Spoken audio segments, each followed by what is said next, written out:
constaté en quelque sorte les dégâts sur place. Dites-nous, qu'est-ce que vous relevez comme élément de déception?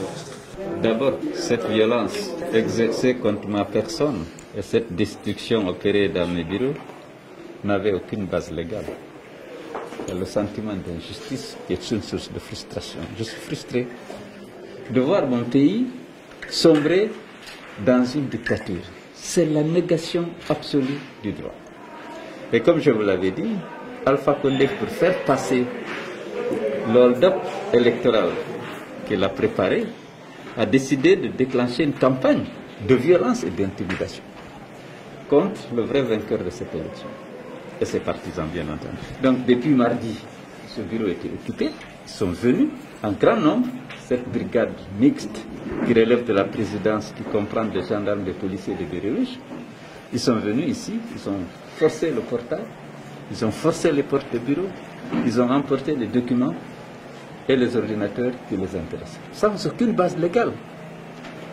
Ils sont allés au siège du parti. Ils ont mené la même opération.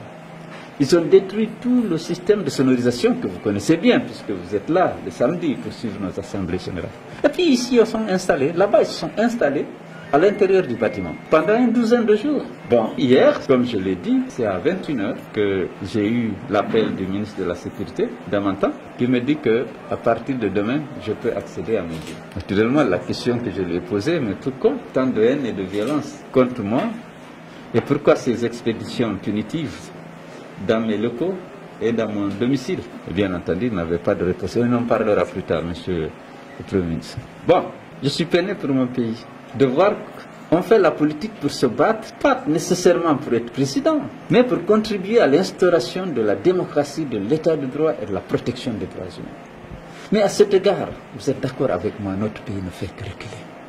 Alpha Condé, qui revendique 40 ans de combat pour ses valeurs, on aurait pensé qu'il a eu à cœur d'apaiser, de réconcilier et de s'atteler à l'instauration d'un véritable état de droit et d'une démocratie apaisée, mais c'est tout le contraire. Parce que ça, c'est un abus de pouvoir flagrant. Nous séquestrons pendant une dizaine de jours, on occupe mes bureaux pendant une dizaine de jours, on vit aussi le monde et ces opérations qui sont la négation de droits sont assumées par notre État. C'est grave, il faut que nous se mobilisons tous pour mettre un terme à ces dérives. Et vous avez vu, l'État de bureau, ils ont tout forcé.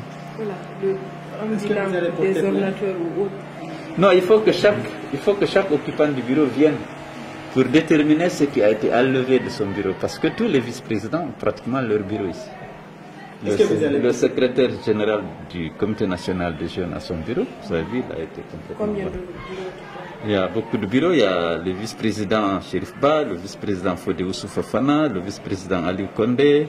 Et il y a la présidente nationale des femmes, il y a le secrétaire général du Comité national des femmes, il y a la commission électorale, il y a mon directeur de cabinet, il y a mes conseillers. Et de l'autre côté, au niveau du siège? Au niveau du siège, il y a quelques bureaux qui sont... Les pertes, on n'est pas allé là-bas, moi non plus. Hein. Bon, on va voir, parce qu'il y a des gens qui étaient... Les occupants étaient chassés des lieux. Il faut que chacun vienne faire le constat. Mais le huissier qui est là à ma droite, avec l'avocat Maître Alseni, m'avait précédé ici pour faire le constat et dresser un PV de la situation. Mais ils le feront, ils vont compléter les informations à l'arrivée des occupants qui chacun dira qu'est-ce qui a disparu de son bureau. Vous s'attendez à une plainte? Oui, la plainte est déjà formulée. Mais vous savez, l'état de droit, c'est aussi la séparation et l'indépendance des institutions. Mais ici, tout relève du pouvoir exclusif d'Alpha Condé.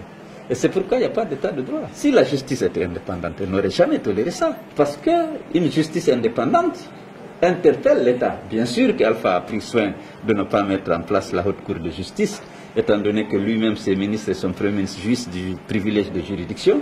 On ne peut les entendre que devant cette haute cour. C'est pas pour rien. C'est pas pour rien que le tyran s'est abstenu à tout fait pour que cette juridiction ne soit pas installée pour bénéficier de l'impunité totale.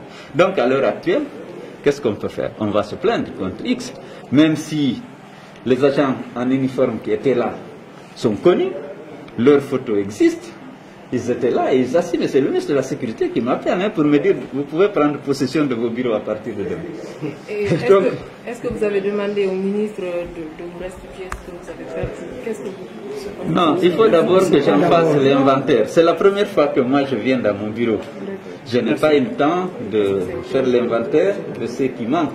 Et les autres vice-présidents, les autres au cadre du parti, chacun a ses locaux ici. La cellule de communication est là. Tout le monde est là autour de moi. Chacun viendra faire l'inventaire de ce qui est perdu et le huissier va compléter naturellement son PV et qui va appuyer la plainte que les avocats vont introduire auprès de la justice. Merci, monsieur. Merci beaucoup d'être venu.